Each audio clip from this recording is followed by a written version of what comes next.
This is episode 26 of Noodle Time. Welcome. Here with me is the diesel bobblehead entrepreneur, Tony Rubio. Tony, say hello. Hey, what's up, guys? I'm here for all your diesel bubblehead needs. If you need one on the down low, let me know. I can find you guys a deal. Maybe I can sling you an old Memo Corona Memo Rodriguez / Joe Corona bubblehead from last year. Do you have any Danny Cruz or Boniek Garcia bobbleheads by any chance? That'll be about $500. So Oh man, I guess I have $600 for the Danny Cruz bobblehead like last time, but yeah. no way. Screw that. Yeah, guys. It's been a while since we made an episode. But yeah, thank you guys so much for being patient with us. As we've mentioned, a lot of times, a lot of things happen in life, and most recently for me, I did start a full time job, and that made my recording schedule pretty funky. And now even though I don't really have like a lot of flexibility during the week, I am now free to go to games more often during the weekends. So even though I live in Austin, it's about like a 2.5 hour drive to PNC Stadium, and it's not a big of a deal. If the game is on a Saturday, if it's on a Sunday, like pretty late at night, it kind of is. But yeah, I'm just glad that that's been going on in my life, and it's part of the reason why we haven't been able to record a lot in the past month or so. And yeah, as y'all know, we're pretty happy to do this. Me and Tony love doing this, especially with the news that happened today. We're gonna talk about it as for sure. And yeah, I don't know if you want to add anything else, Tony, before we get started. Yeah, if you're in your car or your office or wherever the hell you're listening to this, you guys all clap for Andres. Congratulate him on his new step in his career. Really happy for you, bro. By the way, you already know that, but I mean, it kind of even makes recording a little bit easier. But life is so crazy. I mean, now we both work regular 9 to 5s, so I mean, at least we can align in the afternoons. But as you guys can see, it's not that easy. But yeah, I don't know if you guys saw us this past weekend, but both me and Andres made it down to Houston for the Sunday night opener. We both drove down from respectively Austin and Dallas. Not easy drives to make, and then drive all the way back that same night. But I wouldn't miss another 0-0 home opener for anyone else. Absolutely. And yeah, all the new people that I met that Sunday, it was amazing, and the old faces I haven't seen in a while since I didn't get to travel a lot these past couple of years, especially with the pandemic and the jobs that I had to go through uh, to um, to stave off the pandemic pretty much while I was looking for a full time job. And yeah, it's I'm just glad to meet everyone once again, and meet new people in the process. And yeah, it's just one of those things that um, Tony and I are pretty grateful to like meet new people that recognize it from the podcast and have been listening for the past year now, and we're just thankful for that. So I just wanted to Yeah, let you guys know that, and for, with that, for sure. Now, shout out Christopher from Twitter that I finally got to meet. I think his friend's name was Kevin, I believe. I'm not sure. Then got to meet Sergio from the Surge. Um, yeah, a bunch of other people. Old soccer dude from the Texas Ring of Fire. Eric, yeah. All you guys, it's awesome to meet you guys, and hopefully both me and Andres can make it down to games a lot easier this year, since we got weekends open. But life still happens, and hey, now we got a Fubo TV to watch on. A little plug right there, even though they don't sponsor us. But get your Fubo, watch your Dynamo. Football gaming whenever they legalize that here, but fingers crossed. But yeah, let's go ahead and get No legal in started. all 50 states. Let's go ahead and get started with the episode. You guys might have heard this piece of news. It might have gotten lost in your daily lives, but the Dynamo managed to sign Hector Herrera as a designated player. Um, just just trying to process that into existence, going to the last 8 years, it feels like it's not real. Like it feels like you've been a Dynamo fan this long, and you've been conditioned to accept Alex Lopez or worse, and yeah, just the cycle, especially when the rumor started about Hector Herrera. You would have thought it was gonna be fake, but obviously with Ted Seagal coming in and making these promises, as well as Pat Onstad, like there was definitely a shot there, and they managed to do that in 8 months. And you're pretty much trying to just going back to what I said in regards to the past eight or so years with Gabriel Brenner and Matt Jordan. Like it's one of those things that you can't really believe, because not only you bring in a player, even though he's 31 years old, that is a proven starter in Europe, especially in La Liga and Champions League, but you're bringing him for free to an extent. Like there's no transfer fee, because um, this is a pre-contract. So whenever his deal with Atletico Madrid runs out, he's officially a Dynamo player. Obviously, you will have to pay his salary, which is probably going to be uh, and either 7 or 8 digits. We don't know yet, but it's definitely going to be seven or something like that. We just have to wait and see for those details from the MLS Player Association. But yeah, and obviously the fact that we have to wait until June or July to see him play in Houston. But yeah, I still like, even though I've been expecting this signing like ever since the rumor started, obviously because of Ted and Pat being all over it. No, that's bullshit. You didn't expect this.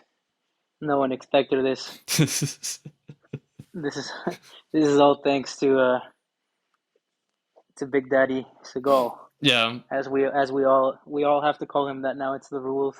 Oh yeah. When your wallet is that fat, Oh yeah. it's a it's a law. Yeah. But no, I mean it's kind of funny that after a month or whatever of not recording an episode, the first freaking episode we record is the day that we sign and announce Hector Herrera. So I mean, I don't know how to feel, man. Obviously, I'm so happy. It's a crazy day in our history, but like I don't know if I'm just desensitized to things at this point. But it's not that I'm not happy, but I'm just like not as excited as I thought I would be. Like I was more excited when I first heard of the rumor a couple months ago, compared to like the day that it's actually announced. Now I'm just like, okay, yay. What can we do better? And I'm like, no, that's not a good way to think, I mean, because it's not really your we gotta fault. enjoy it. Like it's not really your fault, only because we've been conditioned to be like this for the past 8 or so years, and we would expect like tops a player like Elise, and that's about it. And not even like players, like if you ask like a soccer fan in Houston, or like one of your friends that follows soccer a lot, if you tell him about Albert Elise, they might not know. But I would not say like back in 2017, like if you were like with one of their friends that follows soccer and like mention like one like Romel Kyoto or Albert Elise, they wouldn't know necessarily, but now they're gonna associate the name of Hector Herrera with the Dynamo eventually, and it's just one of those Yeah, things and that you can't really believe. I mean, it's crazy. Yeah, the association is a big thing because, like, I have a couple friends and family that, like, I went to the Dynamo game with on Sunday with you. Like, my little brother's friend, for example, he's like a 16, 15-year-old kid that plays soccer, loves soccer, but, not super passionate about the Dynamo. We went to the game with him, and he was asking us about Elise, like, pretty much the only player that he remembered. And we told him he's balling out in League One now, and I mean it's impressive. But Herrera kind of brings that association, that connection that a person like that, like a regular old guy who loves soccer, follows European soccer, plays it, but doesn't give two two hoots or whatever. I don't know what you would say, the non-explicit version. It doesn't give a rat's ass about the Dynamo, to say it lightly. And this is kind of putting us already in a different echelon, and I think it's the first of many signings in our future to come. That Herrera, some people say he's too old, blah blah blah. Obviously, if you follow soccer, he's been playing absolutely amazing for Mexico and for Atletico Madrid. So this is a great signing, regardless of his age. He's not super old. He's a good veteran to bring in. But I think it's the first of many signings of all ages that we bring in. That will be on this caliber, or around that. Not that caliber because this is a huge caliber, but kind of bigger signings than we've seen in the past. Oh yeah, and for a 3-year contract, as I mentioned before, you're bringing him for without a transfer fee. Um, it's quite impressive. Um, just looking back at what we've done in the last 8 years, and I can't really stress that enough because it's quite incredible. Like if you consider everything that has happened, and yeah, like I like one of and you mentioned it, like maybe it's one of those things that it's not about the city you're playing in, but yeah, one of the things I wanted to highlight from the announcement was that a couple bit I would say like a couple quotes or a couple things that both Pat Onstad and Asher Mendelson, our new technical director, mentioned. And, and for Asher, like he did mention that Hector Herrera like declined offers from other clubs with higher salaries to come to Houston, and it's another one of those things that either you manage to convince Hector to come to Houston over offers like from all over the world that offer him more money, or he wanted to come to Houston, which is something that it's unthinkable. In the sense that you see all the everything that has happened over the last 8 years, and Pat Onstad and Ted Seagal like offering them this project that they're trying to build. They showed him to Hector, and he he pretty much is okay with that, and he pretty much decided to like move away from Europe for that. I mean, the thing that stuck out to me from the media availability with Pat Onstad at the press conference is that he mentioned that and by the way, sorry if you guys can hear any background noise, just regular house noise. It's like my cat's in the shower running, but it is what it is. That's the disclaimer you're gonna get. But as I was saying, Onstad, what stuck with me is that Onstad was saying that they kind of they didn't have to sell themselves so much to Ache and his team, his agents. It was kind of the other way around. Like they were inquiring, you know, they were saying what they could bring, and they were inquiring a lot of questions that I guess they maybe didn't expect about the club. He mentioned that they talked to Persegal, that Hector Herrera and his team talked to Onstad, Asher, Nick Koba. So it sounded like a very thorough, you know, how do I say, like conversation, I guess. And Pat said it was one of the smoother transfers he's been a part of, surprisingly. Um, it was just kind of a question of, we want this amount of money.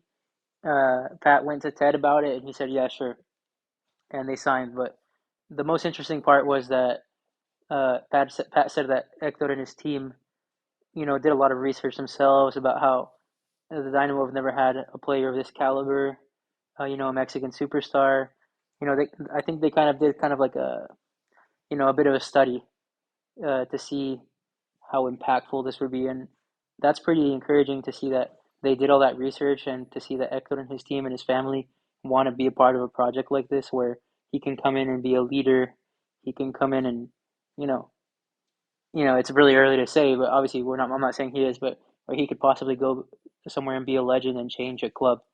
You know, Oh yeah, and in the press conference with Paulo and Pat, Pat pretty much said that he this is the biggest signing in club history, and you hear that from like a person that is Pat Onstad, a person that has been involved in organization for a long time, and that has seen the Dynamo behind the scenes whenever he left and up to this point, and especially the players that we've brought in that span of time. It's noteworthy, I'd say. Obviously, it's pretty easy to say that whenever you're comparing names. Obviously, if you go back in time and compare Hector's name with the other players, I don't think there's a contest. But the argument does start with um, how influential the player was for the Dynamo. Obviously, that's a different conversation. But whenever you're comparing names, Hector definitely lands. It wins by a landslide. Yeah, and like I was just thinking about this earlier and by myself that like in the past, the ceiling I had in mind for a Dynamo transfer was along the lines of like if you guys can think back to Ake Loba, he was slightly linked with the Dynamo at one point before he went to Nashville from Rayados de Monterrey.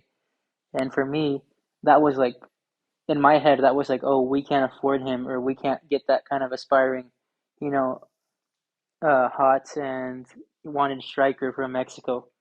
Like that was even above my ceiling of what I expected us to be able to sign. And then out of nowhere, like we've been hearing that Ted is gonna pony up the money. He came out and signed Teenage last year. He gave Tim his contract extension. We made a few transfers this past offseason that were they didn't move the needle too much. And then out of nowhere, just boom, you get slapped in the face with Hector Herrera. It's, it's almost like I'm having such a non-reaction because it's almost like it's not sinking in until I'm at the stadium for the home opener. I mean, for his home debut or something like that. I don't think it's going to sink in for me.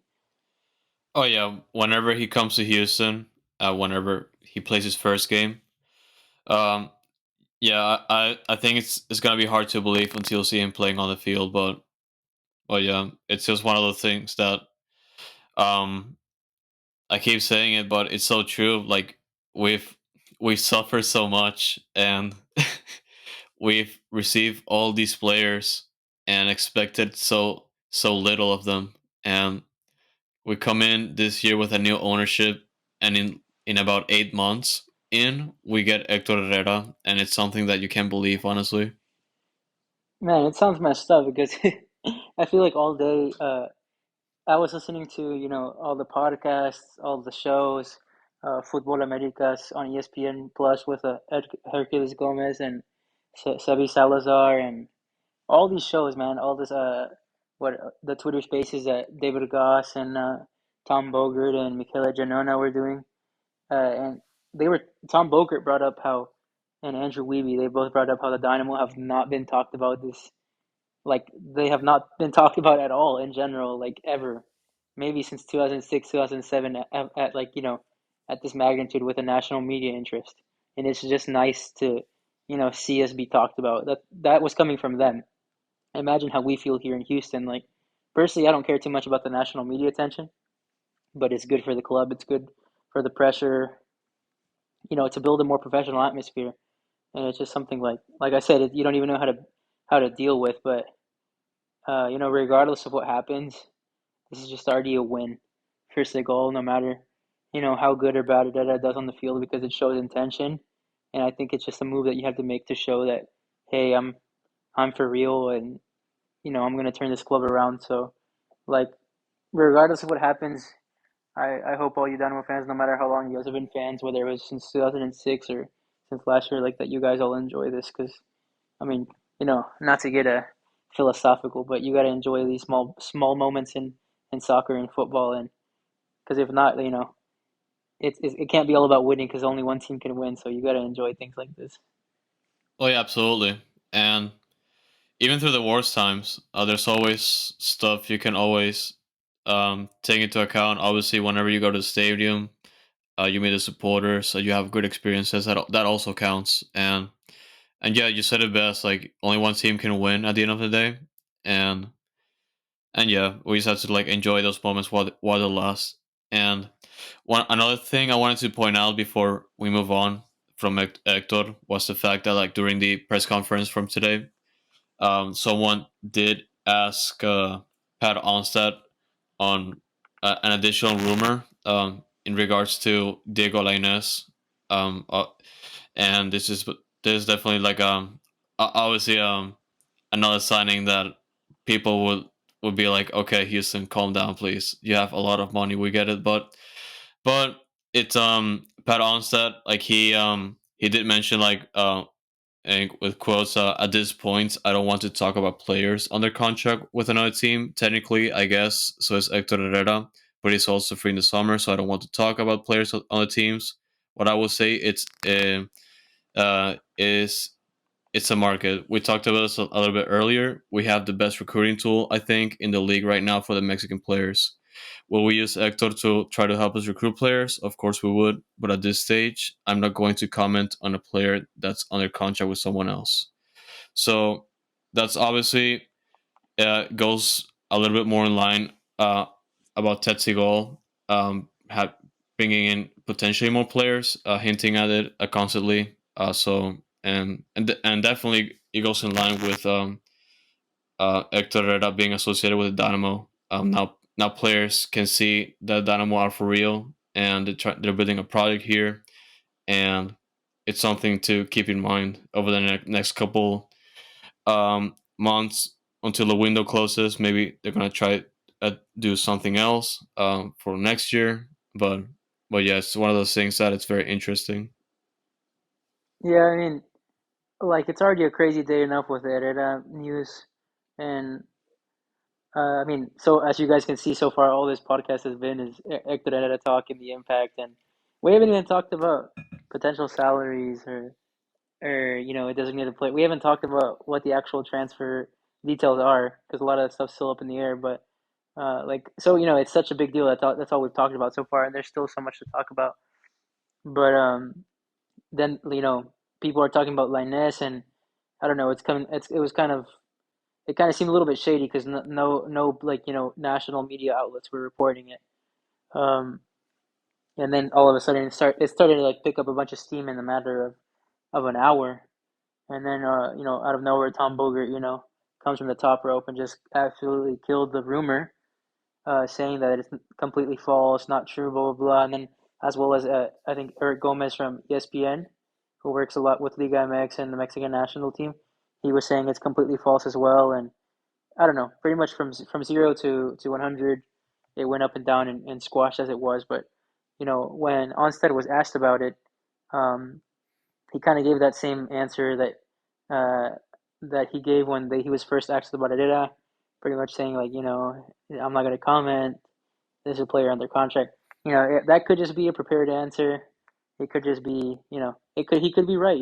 It, what Tom Berger was saying essentially was that the team did ask about Diego Lainez at one point to Real Betis, but it could have just been like, "Hey guys, is Diego available?" And they were like, "No," Yeah. or they were like, "Yeah, for 20 million, you're in."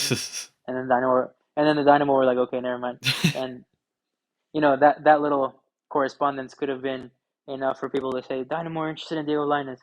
That could just be the extent of it, and Diego Lainez is never going to leave Europe because it would be kind of a weird thing for him to do to come to MLS. But the other side of it is also that Onstad has been very tight-lipped, and one thing that Tom Bogert brought up in his own Twitter Spaces and podcast today was that Onstad kind of gave the same response to all the reporters about Linus, uh, almost like he had a prepared answer, and it was kind of the same thing that he did for Herrera. So you guys maybe can keep that little sliver of hope in your minds that maybe they do have something cooking up for this summer.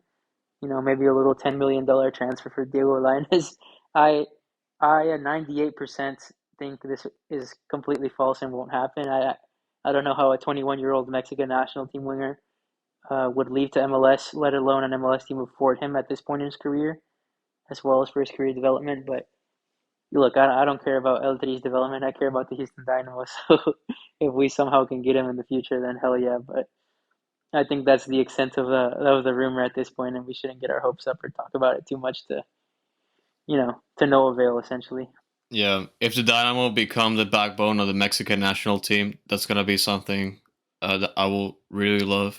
And yeah, just but yeah, it's just one of those rumors that I don't see it happening. But if it does, then I'll be extremely happy for obvious reasons. But yeah, at this point in time, you may wanna go ahead and start saving up for two jerseys a year instead of one jersey a year because there's gonna be a lot of players coming in that you're gonna have to buy jerseys for. So I it's gonna be mean, fun.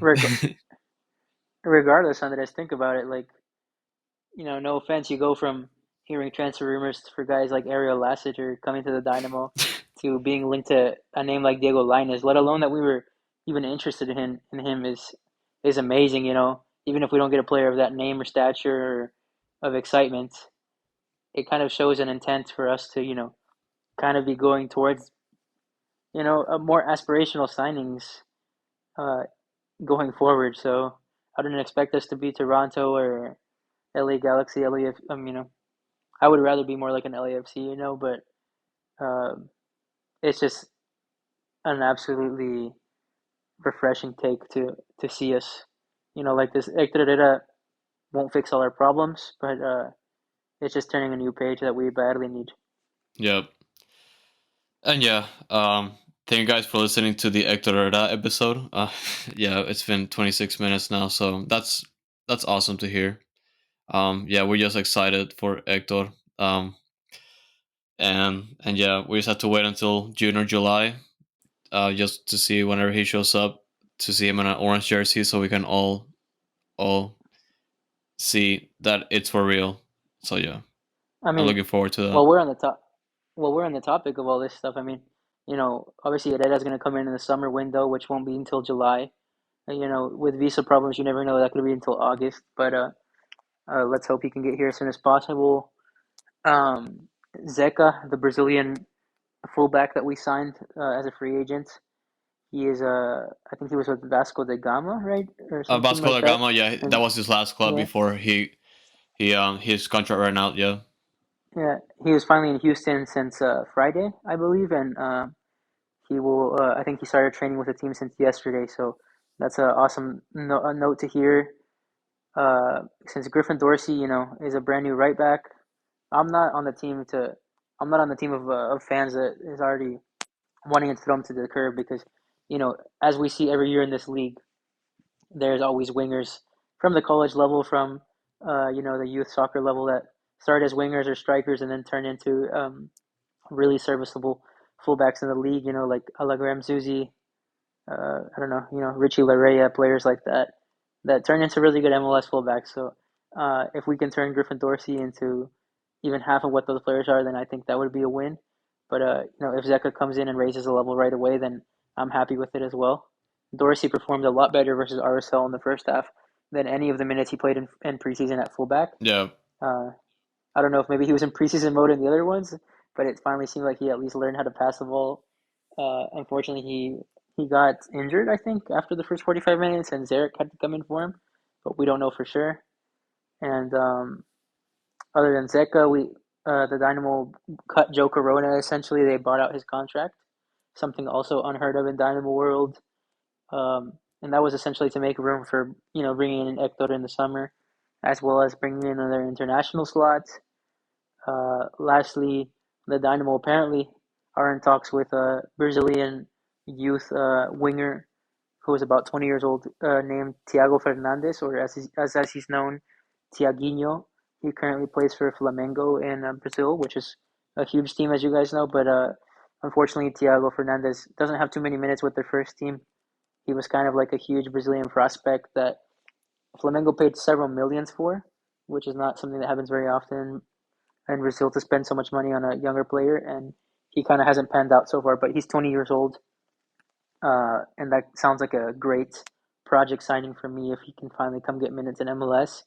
And it's being rumored that it'll be a free loan until December, and if we decide to buy him, it'll be 1.5 million buyout. So I think that sounds like a pretty low risk, high reward move to me.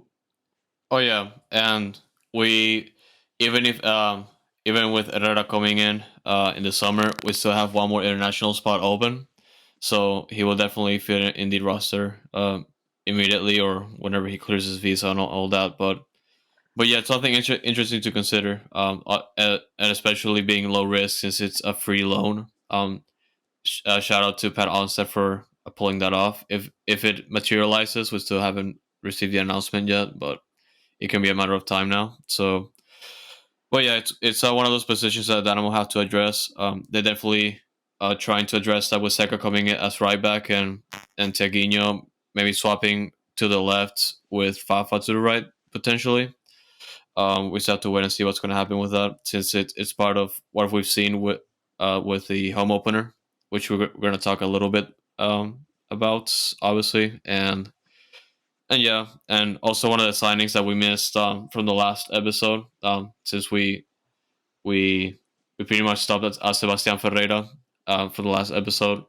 Um, that you brought up Seca, and also Dynamo cutting Joe Corona's contract, and yeah, the Dynamo also managed to sign two homegrowns in the process during the offseason. One of them being a 16-year-old midfielder, Brooklyn Reigns, coming in from the Barca Academy in Arizona, I believe. That was his last club.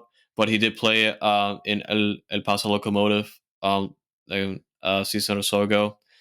And yeah, he's 16 years old. He's definitely going to get a lot of minutes with Dynamo 2, as well as the 18-year-old Xavier Valdez, the goalkeeper, also signed as a homegrown, but his rights had to be acquired from New York Red Bulls and New York City FC.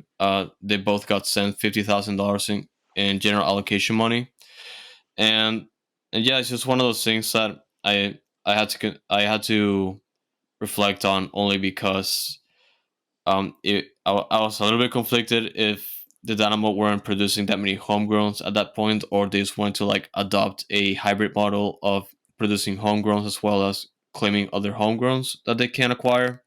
And it's one of those things that it might take some time to develop, like in the sense that the hybrid model itself. And it's just interesting to see how it goes, especially with Dynamo 2, and especially with their games that are gonna get streamed. I do see both of them being regular starters with Dynamo 2, and it's gonna be awesome to watch. So it's just one of those things that I'm Well, looking forward to.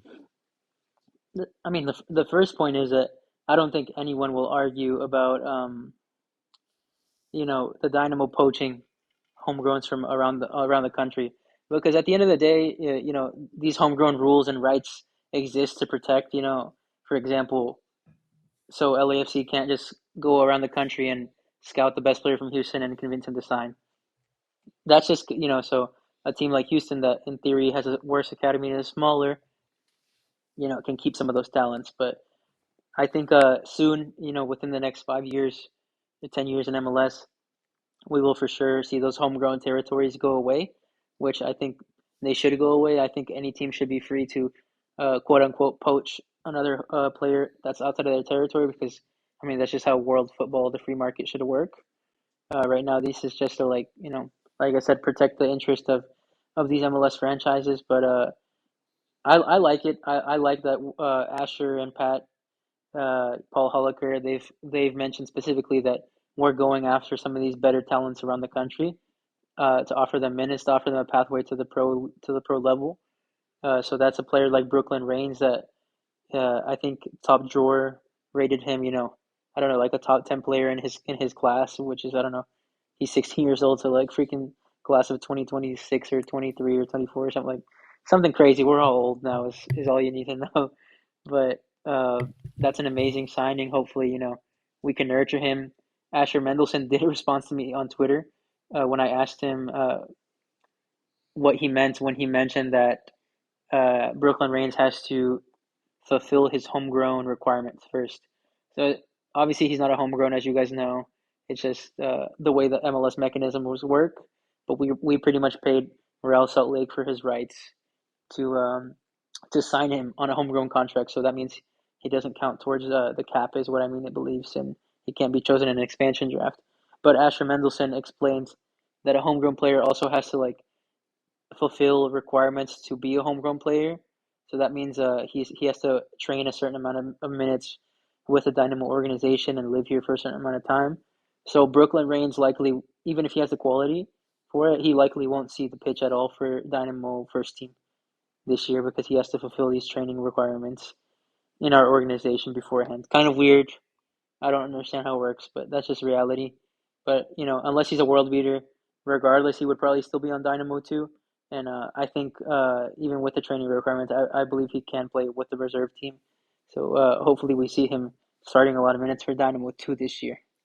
Yeah, and it might be the same case for Xavier. And I'm mentioning that because No, he's our third string goalkeeper. So, It won't be for him confirmed because he's been with the Dynamo since 2020.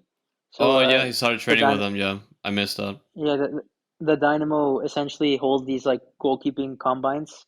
At least they did in the past, where goalkeepers from all over the country, I guess, essentially come and train with them. With the academy directors, with the coaches. They were hosting all these combines with Paul Rogers, our old goalkeeping coach. Um, and it was essentially a way for us to scout goalkeepers. And I assume the Dynamo found that's how they found Valdez and essentially scouted him to come here. So he moved probably with a host family, I assume.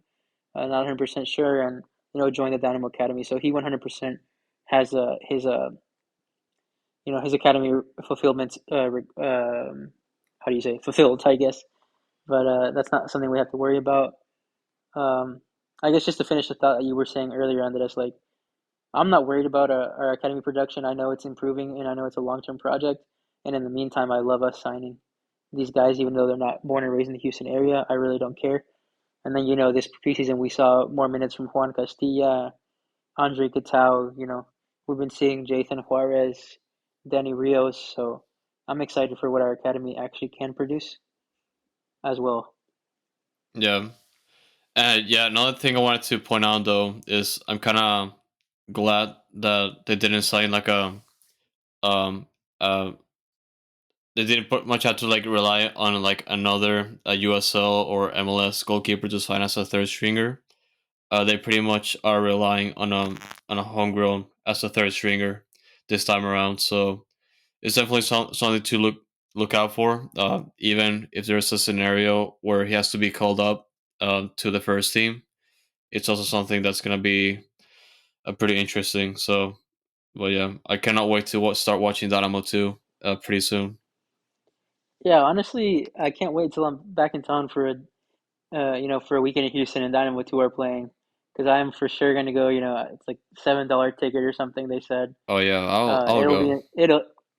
it'll be complete vibes out there at Houston Sports Park, and I'm just excited to see. Like I said, Jathan Juarez, Juan Castilla looks so promising in the preseason. Oh yeah, I think, yeah, if injuries happen like they usually do, I think we can definitely see Juan Castilla get some more minutes for the Dynamo first team this year. But in the meantime, it'll be awesome to see him play meaningful minutes for Dynamo too. And then the one player that I was convinced that was going to sign for the first team, like we've all been talking about, is a 15-year-old Dynamo Academy winger Andre Guitao, who's also a US U17 national teamer.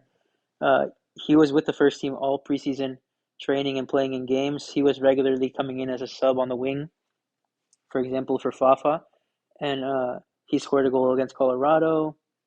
I think he provided an assist and a hockey assist here and there. He just really seemed like he belonged.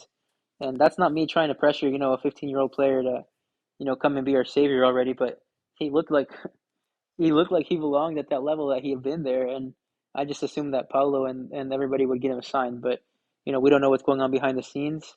I can also, get on board with him being too young and maybe needing minutes first, but like they say in football, if you're young, if you're good enough, what is it? If you're good enough, youth doesn't matter or whatever. So, but I'm down for him to be getting 90 minutes every week in Dynamo 2 this season if that's possible, and who knows, maybe signing a homegrown contract halfway through the season, and I would be so hyped to see Gitao with the first team. oh yeah. Guitar will definitely be my uh, probably one of the most exciting players I definitely look out for. Especially with Dynamo 2, he's definitely gonna get a lot of minutes there, and we'll definitely keep an eye if he makes a jump to the first team. That's gonna be something special. I feel like.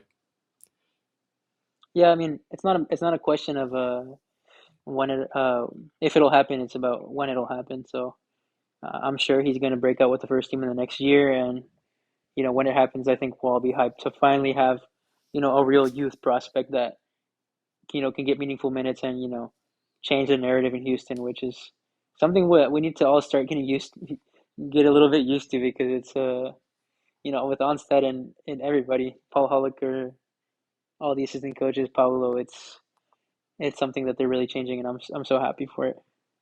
Yeah. Um. Let's go ahead and move to the home opener. the 0-0 interesting home opener that we witnessed in person with our bubble hits under our seats, because obviously that there weren't I wasn't like coming into the season. I'm gonna go through my predictions a little bit later in the episode, but pretty much I don't have like a lot of high expectations. Although I do know for a fact that it's gonna be a lot of rebuilding, but this time the good kind of rebuilding. And this game in particular, I was a little bit skeptical with the starting lineup, because not only was Seren starting, but also Steris and Dorsey as a right back, and I was like, okay, I was a little bit worried there, and that, and also obviously Seren starting and what they're gonna try to do, and once again Quintero sitting in bench, and we all know what's gonna happen next. He's gonna score a goal whenever he comes in, but unfortunately, it didn't happen this game, and yeah, it's just one of those games that I was hoping I could dissect with you, because it was pretty interesting to look at, because of for all the right and wrong reasons. I mean, yeah, there was. Uh, I mean, I had all week to think about this game. Yeah. It's kind of different when you watch it in person. Sometimes, I went back and watched the highlights still and kind of felt the same. Just in terms of silly, what do you call it? Conspiracy, bad juju. I feel like every season we start off the home opener winning, and you've seen how our seasons have gone. So hey, maybe for once, if we don't win our home opener, that means the rest of the regular season will actually go okay for us, hopefully. Yeah. Um, I know people around the league, Dynamo fans, were joking that it was the most boring game of the week. I saw some people making some stronger takes about, essentially calling Nagamura like a coward for playing it safe. Or, look, at the end of the day, it was the first game of the season. It was his first game as a first team professional coach. Do I think he could have come up more aggressive? Yeah. And RSL is probably one of the weaker opponents in the Western Conference, which I'm fortunate not to get the 3 points at home. But you know, guys, this is going to be a long term project, and even with Herrera coming in this season and whoever else we sign, I think all of us have to expect not to be in playoffs at the end of this year.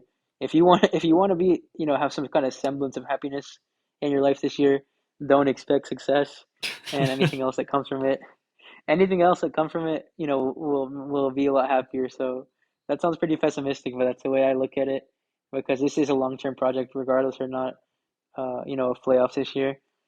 And man, what I already lost my train of thought. What were we just talking about?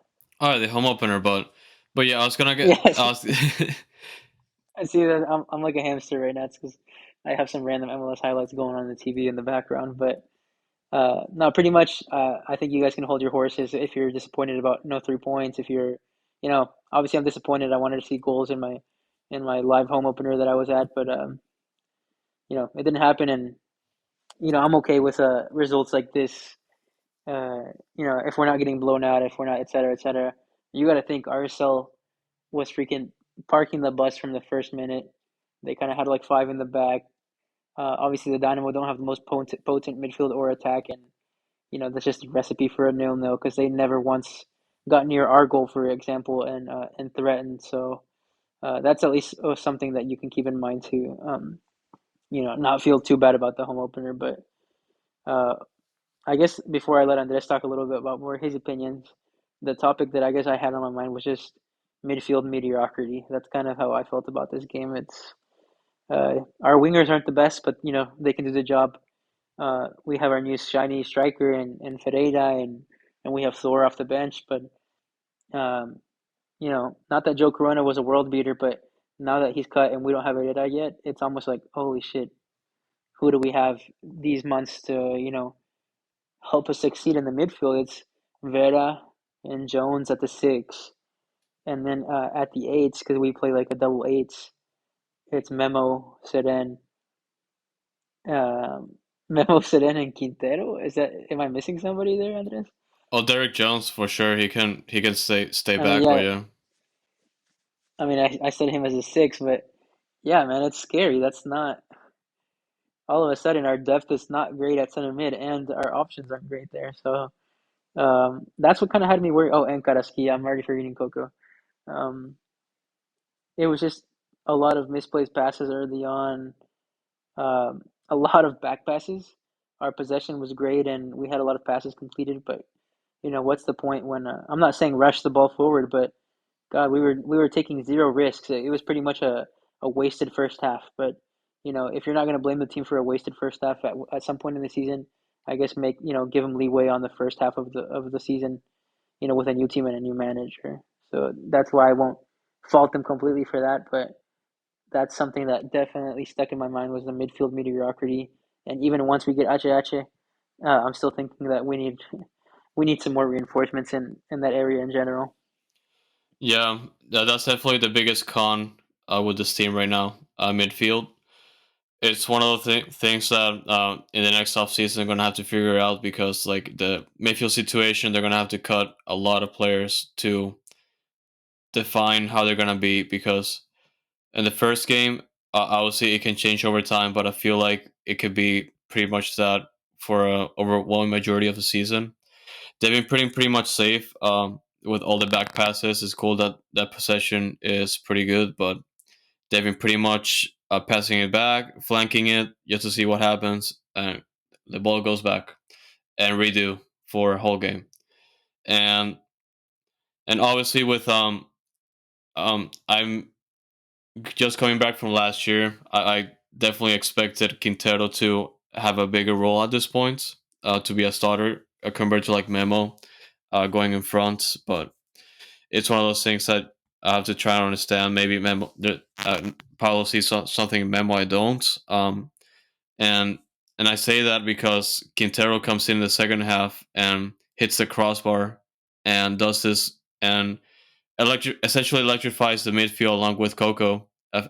Even though Coco had like a pretty weird game too because his passes like he was connecting passes to the upper wall of the stadium. Like I'm like, dude, like it's midfield. Yeah, just going back to what I said, midfield is one of those things that has to be assessed properly. Even though as of right I now, mean, there's not much that can be done, but to see what works. yeah, I mean, Coco is super hyped, and he does make the team better even when he's on the pitch. But I saw his pass completion was pretty high. I think it was like at least 23, 24 passes out of 27 that he made. But I don't know why in my head over and over again, I just kept replaying like these couple of passes that I guess he completely misplaced to the other team. And I don't know if it's true or not, but it gave me the perception that his passing is off. And I went to the Dynamo versus FC Dallas game in uh, in Frisco, the preseason game the week before, and Coco came in for a half as well and had the same problem with his completely misplaced passes. So I'm hoping, I haven't seen enough of Coco to tell you if he's a bad passer, but I'm hoping that's just like a 2 game thing or some kind of, preseason funk that he's in with his passing. And you know, I'm okay with playing creative passes and losing the ball, if you're taking a risk, but these were passes, just routine passes that you shouldn't be losing the ball and turning over possession for your team. So, uh, that's something to keep an eye of. People want to complain about Saran, but he played a good 45 minutes before he got hurt and replaced by Coco. And the last one, Memo.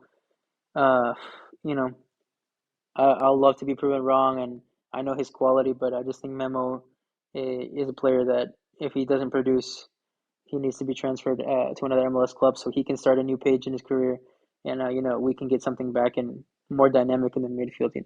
If he proves me wrong this season, I'm so happy to see that happen because I love Memo. But that's just kind of the opinion that I'm starting to form at this point after last season, and yeah, pretty subpar performances from Memo that we've been seeing over and over again. Yeah, and the other reason why I mentioned midfielders is because without their servicing, our forwards are pretty much useless, especially in the situation of Sebas. I felt like he didn't see that many flashes because he wasn't receiving the ball as often because midfield either kept flanking or tried to um, start plays from the middle, but kept getting intercepted. And yeah, definitely one of those things to consider over time, especially because we paid a lot of money for Sebastian not to do anything. But yeah, it's one of those things to keep in mind for midfield. I mean, to wrap up, not to spend so much time on the season opener, but give me, kind of your condensed just opinion. You kind of like, your 1 or 2 sentence opinion from this game, what you took from it, kind of what you took from it, and who your best performer was, and your worst performer was. So worst performer, definitely like to say, um, because it could have, I would like to say worst performer, but I was actually the best performer. Most disappointing performance. Most disappointing performer, I like to say, Memo, because Yeah, I agree. yeah, Memo, because he obviously he's coming as a starter, and there's going to be a lot of expectations for him coming off last season to flip the page, and just the way he played last in the home opener, I think it wasn't that encouraging, especially when Coco and Quintero come in and almost change the game to an extent, and yeah, it may be like a little bit discouraging. Obviously, anything can change at this point. It's pretty early in the season, but yeah, I'm still pretty much worried about Memo. As for the player that's the best player of the game, obviously you saw Vera running around doing his thing, pretty much quietly like he always does, and I felt he was definitely the best player of the game because he pretty much locks down the midfield to an extent, and I've mentioned it, I think I mentioned this before in one of the episodes, but like he's just one of those players that is very quiet, but his work rate is incredible. And lastly, kind of what's your like over encompassing thought, what your main takeaway is from this game without, going into too much detail, just kind of give me your 1 to 2, 3 to 3 sentence like takeaway.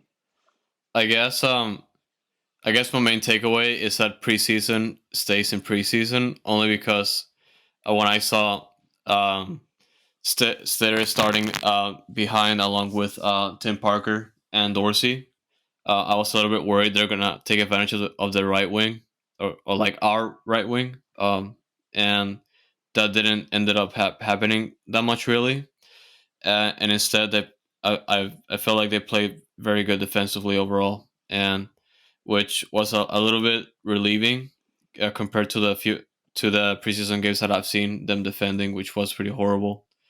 And and yeah, I guess that's Yeah, my main I takeaway for sure. I like that. I'm kind of gonna forget about preseason too, and as we know, it that really doesn't matter in MLS what happens in preseason. Anything, pretty much the opposite happens in preseason. I mean, in the regular season from what preseason happens, but I'd say just take that as fitness and time to build chemistry. As we saw from the Dynamo attack in midfield, there's very much a big lack of chemistry so far. But with new players, it's going to take time with a new system and a new coach. But I like a lot of what you said. I also think Memo is my most disappointing performer, not because he did so bad, but more because his lack of influence in the game and for the position that he's playing right now for the Dynamo. It's not a position that you know it's not a position that we can afford to have somebody that doesn't influence the game in a positive manner. And Memo, game after game, just isn't influencing enough from that position. I agree what you said about our defense. Refreshingly being a lot better this game, but you gotta think about how RSL kind of came for the point. They came to scrap something out, and they really never attacked us, very well. So away at SKC this weekend is going to be a huge test for us. Uh, you know, what always happens usually away at SKC. We usually concede quite a few goals. Daniel Shallowy, Johnny Russell. Thankfully, they won't have Alan Pulido, but Kyrie Shelton. All these names that every year terrorize us. So I think this will be a true test of the Dynamo's defense in our second game of the week away at Kansas City. A kind of weakened Kansas City. They are having problems in the midfield. They actually just cut one of their their center defensive midfielders after the first week. Kind of odd there. They cut, I think, Jose Mari, I think his name was, or something like that, or Mauri. Maori, I'm not yeah. sure. You guys will have to check me on that. And then their other number six, Yuri Rosell, got injured, so they're gonna. I mean, you guys know the old names. Roger Espinoza. They're gonna have to play probably with him and Gary Kinda. I think is there, and they have players. They have Felipe Hernandez, who last year was um, banned for gambling, but he's back this year. He's also, I think he plays there in the midfield. So definitely don't underestimate KC, but we have an opportunity to go and you know prove that we're turning a page in the new season going on the road. But I would say I expect a loss, and I expect the worst definitely for playing away at Kansas City like we usually do. But um, in terms of my favorite player, I guess my favorite performance from this past week, Andres, I would either give that to Fafa Pico, who kind of seemed like our only attacking threat for most of the game. Um, even some of my cousins and family that I took that don't really follow soccer that much were like, they were like, "Who's that?" They were like, "Who's that number 10?" Pretty much, he's the only guy that's doing something on the field, and when somebody that doesn't follow the team as much says something like that, that's because that's very evident that that's the only player that's creating. So I'd say Fafa and just Clark or Parker. Clark didn't have to do much, but I just felt safe with him back there. And Parker, no pun intended, he held it down in the back. Oh, you did it. So I did. My takeaway is just new season, new page in the book. Um, I'm gonna try to take things week by week as they go. Take them lightly, and I think it's just gonna be a big season of growth. Whether that means we make playoffs or not, it's just gonna be growth. I'm gonna keep it philosophical and open.